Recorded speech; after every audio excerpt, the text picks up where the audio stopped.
You're listening to the HR Mixtape, your podcast with the perfect mix of practical advice, thought-provoking interviews, and stories that just hit different so that work doesn't have to feel, well, like work. Now, your host, Shari Simpson. Joining me today is Danielle Dinkelman, co-founder and CEO from Advanced Corporate Wellness. Her coaching practice supports people in creating self-motivated lifestyle changes to reclaim their health and live a vibrant life. Danielle, thank you so much for joining me on the podcast today. Thanks for having me, Shari.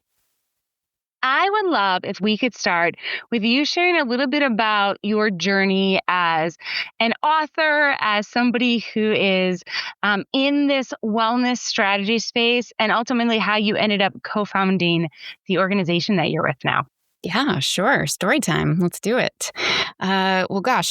First of all, you have to know that I've been married for 18 years and we have 4 children. And my foray into health and wellness really started with those kiddos in combination with a major car accident injury that I had actually gotten into a few years prior to becoming a mother. And through needing to figure out how to get myself out of chronic pain and then having 4 children in 8 years and needing to figure out how to feed them so that they're actually satiated. I don't know, anybody that has children, you go to Costco, you buy a big thing of goldfish or pretzels and you think it's going to last for a month before you go to Costco again, but it doesn't. It's gone so fast. And so I started becoming really interested and fascinated by nutrition and why is certain food satiating and energizing and other food is just addicting and compulsive in nature. Meanwhile, I was in my own space trying to get out of pain and I was exploring fitness and exercise, going through a lot of chiropractic and massage and all these things. And so years and years have gone by. And in 2017, I had gotten really passionate about plant-based nutrition. Around that same time, my husband was diagnosed with cancer. And it was kind of like those two things kind of came into alignment that plant-based nutrition can actually be really, really powerful for folks that are trying to combat cancer, especially if you're wanting to do it in natural ways. So that was in 2017, and he is healthy and well now here in 2025. And I'm grateful for the information we had to help him and support him from a nutritional standpoint. And from there, it just became honestly a bit of a calling. There was a moment where I was feeling a lot of gratitude for the ways that I was able to, raise my kids and get myself out of pain and get my husband through cancer. I was actually out on a run. I was in Bear Lake, Utah, and got up to the top of this mountain and just overcome with gratitude. And I'm a person of faith, and a voice came into my head, and the voice said, I didn't give all of this to you for you to keep it to yourself. I gave it to you because I want you to help other people be successful with it. I was not expecting anything like that, but I was immediately excited by that idea. And so I dove into this thought of how could I do more with this? How could I help more people with it? 4 small children, teaching music lessons from home was my focus at the time. Going back to school to become like a nurse practitioner or a nutritionist kind of felt out of the question.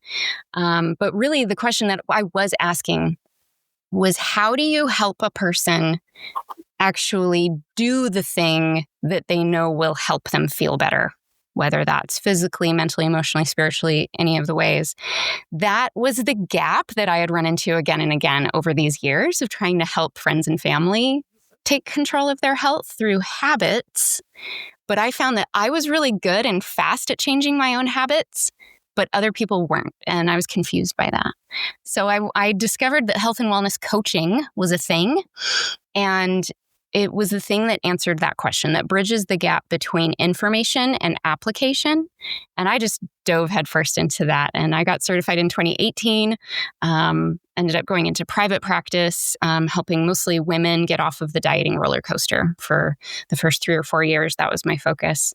And eventually we launched a B2B option where we have a whole team of wellness coaches that are working with the employees of our clients, helping people work on diet and exercise, but also working on stress management and mindset and the habits that are going to help them not burn themselves out in the careers that they're in. What an amazing story to get where you're at today.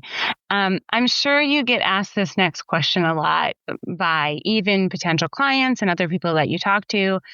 But why is it a company's responsibility to take this on for their employees? I can hear managers in my head saying like, yeah, I care about mental health. I care about stress reduction and I'll check in on my employees. But is it really necessary for us to provide this as a benefit? Mm-hmm. It's not. It's totally not necessary. Is it an excellent idea and an excellent investment? Yes. So let's talk about that. At first glance, your middle of the road manager might think, oh gosh, this just seems extra. This seems fluffy. This seems kind of like, oh, we're trying to like just send a message of care and concern. Yes, you are doing that. And there is a very real altruistic reason for the business itself, that it is for the good of the business and for the good of the employees. So we are huge believers in the symbiotic relationship between employees and organization. And that's why our company logo is these two overlapping hexagons. So when the employees are healthy and happy and coming as optimized humans, everything's going to get better. They are going to be more receptive to correction and feedback. They're going to be feeling better about themselves physically, mentally, emotionally, all the ways.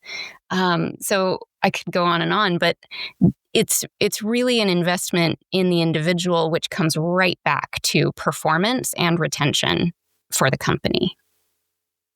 Have you been able to see with the organizations you work with increases statistically in retention and productivity and those types of things? Absolutely. We lay out the math for folks, and as an HR professional, I'm sure you're very familiar with this, but not all managers or business owners are. But the cost to the company of replacing just one person that leaves because of burnout, you can take their annual salary and you're going to be paying probably around the cost of their annual salary just to replace that one person. And that's going to vary depending on what level in the company they are, right? So slightly less for entry-level staff and up to 1.2 of their salary if you're looking at an executive, right? So you can do that math really quick. Like if we can even just save one person from burning out and putting in not even a 2 weeks notice, but just saying, I'm done, goodbye. Wow, we have saved you a whole lot of money, a whole lot of headache. So yes, we've absolutely seen instances where folks were, as somebody said once, I'm feeling a little crispy. And that was their way of saying, I'm on the edge of burnout here. I don't know if I can keep going.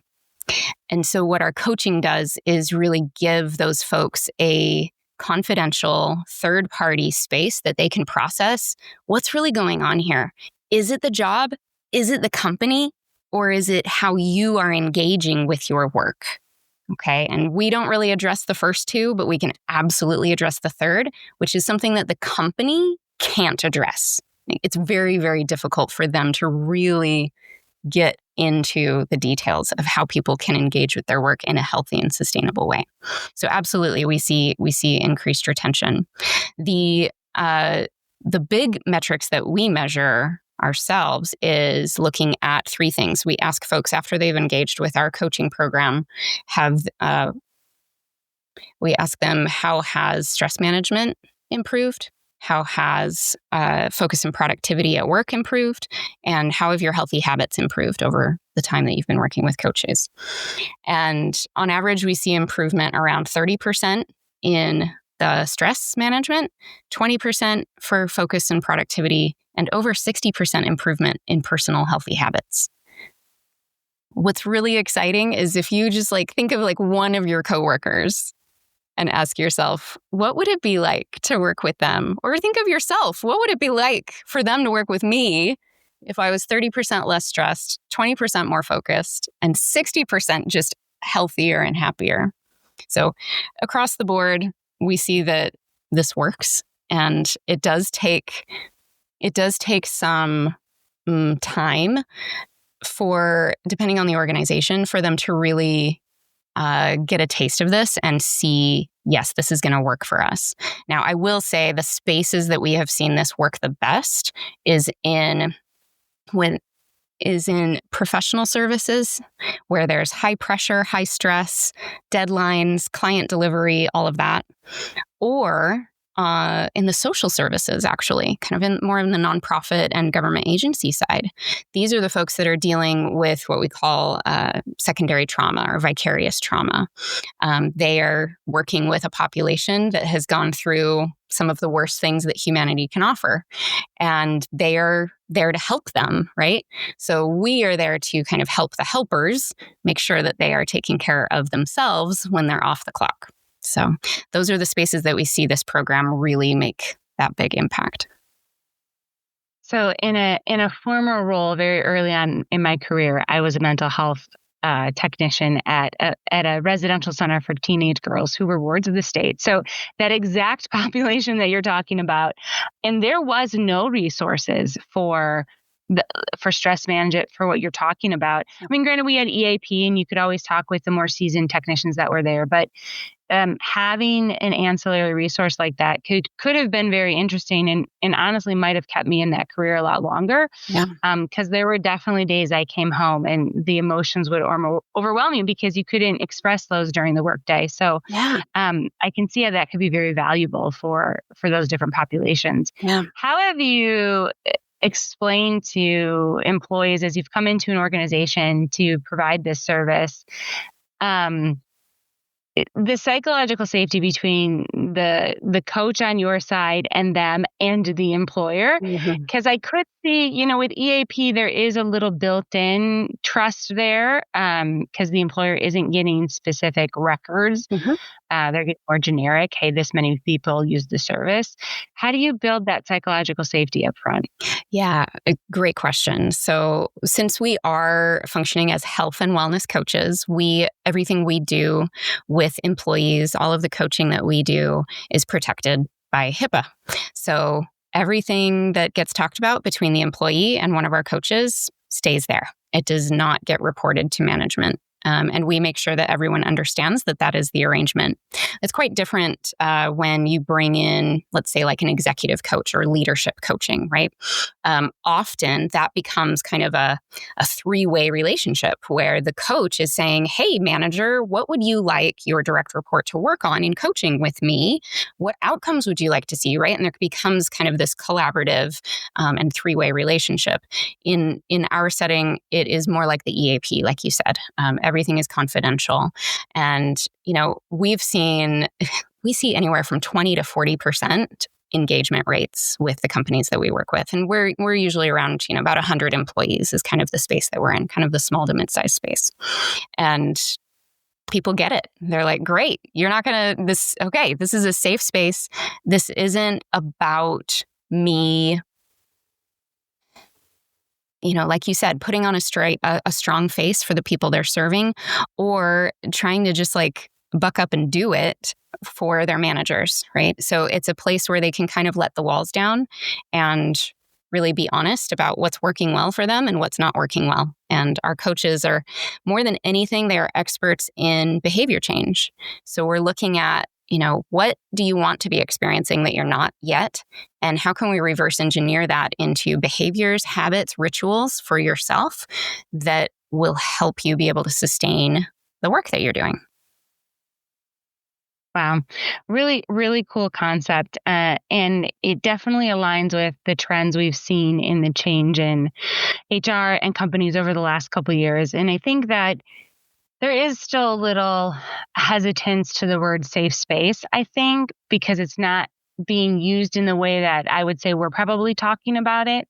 So I could see how organizations have been hesitant to implement programs like this. But what we're really talking about is how do we create an environment where employees can learn about their stress triggers and navigating those things and potentially setting boundaries that maybe they don't have. That's really hard for us in HR to set boundaries because we want to be there. And a lot of times we want to give that white glove approach, which requires a lot of, mental load for us. So if you have somebody listening who's interested in learning more about your company, how do they get a hold of you? Yeah, our website is a great space, acwcoaching.com, or they can reach out to me directly on LinkedIn. And we also have a LinkedIn page for the company there. Those are all great places to start. Awesome. Well, thank you for sitting down and chatting with me today. Thank you so much. I hope you enjoyed today's episode. You can find show notes and links at thehrmixtape.com. Come back often and please subscribe, rate, and review.